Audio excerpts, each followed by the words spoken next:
Let's sing happy birthday. Happy birthday to you.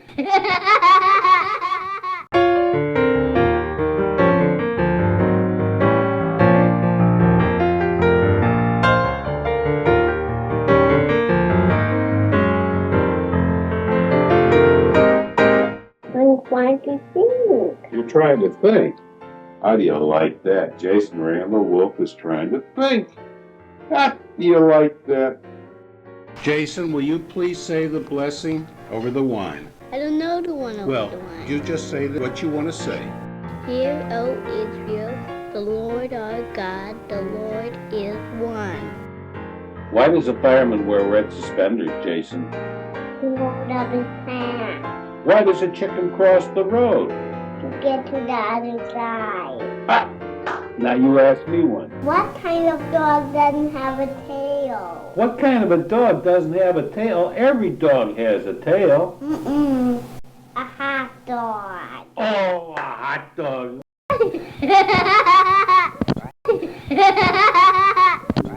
Jason was our firstborn. It was clear he had many talents. An artist before he was 5 years old, I wrote at the time. A pirate.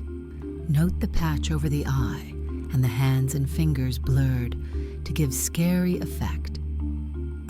His first self-portrait. It evokes a bit of a Picasso feel, we thought. And this was a scarecrow. Jason then pivoted to the role of writer. He gave Martin a card which included a joke Jason had heard somewhere. This is the joke.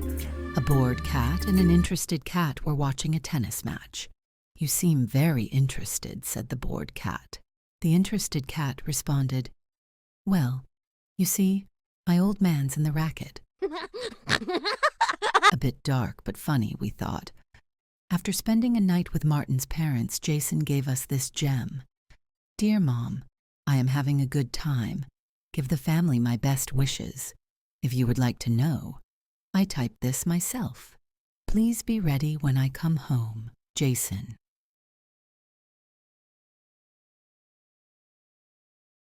Fast forward to the Harvard School, where Jason distinguished himself in a variety of pursuits. In his debate competition, out of a field of 44 speakers, Jason took home the first-place trophy in expository speaking. He combined his passion for writing with his love of sports by becoming the sports editor for the school newspaper. Jason's multitasking continued as he agreed to write a travelogue for the Larchmont paper on his summer trip to Europe with his parents, Mr. and Mrs. Martin Wolf of Hancock Park. This summer, our family took a trip to Europe. We started in Rome, the Colosseum and St. Peter's, known as the Roman Rodeo Drive. In Venice, the Grand Canal, and then the ancient ruins of Pompeii. My favorite was Florence, nestled in the charming countryside of Tuscany. In Munich, we quenched our thirst in a beer hall that seated 7,000. Jason even became editor-in-chief of something called the New Harvard Magazine, an eclectic collection of creative writing by fellow students. But all this extracurricular activity did not distract Jason, who graduated cum laude.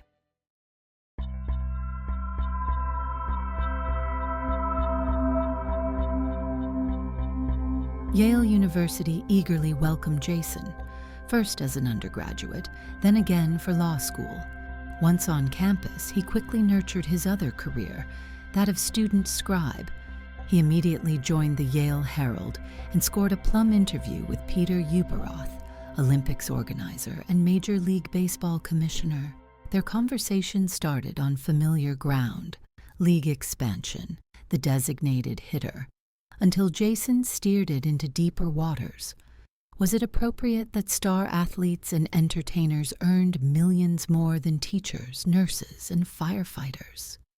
That led to a broader discussion about capitalism, profit motive, and social justice. Jason asked Ueberroth why modern capitalists escaped the criticism leveled at his 19th century counterparts, Like J.P. Morgan, Uberoth responded with his version of greed is good, that without the profit motive, jobs would not be created nor could consumers afford to pay taxes to fund the government. In his final summer before graduation, he went to St. Petersburg, Florida, for some kind of journalism fantasy camp for Ivy Leaguers on summer break. Here is an excerpt from an article he wrote. It was a perfect night for a party cruise. The guests were what you'd expect: boys sporting Metallica t-shirts, tattoos, girls in tights and jeans, tossed dyed blonde hair, and more than one set of braces. All in all, I was glad I hadn't bothered to shave that morning. He wasn't hard to find. "Excuse me, sir, but you're going to have to stop throwing beer on the other guests." "Why are you telling me?" I stuck out my chest. "Because I'm the bouncer."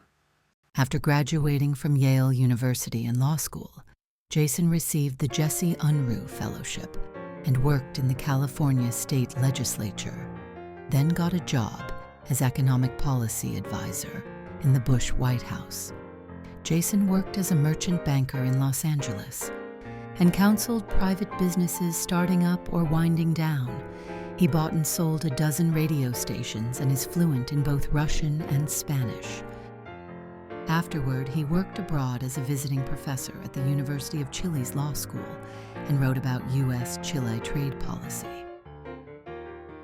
Jason ultimately moved his family to Jackson, Wyoming, where he plans to live happily ever after.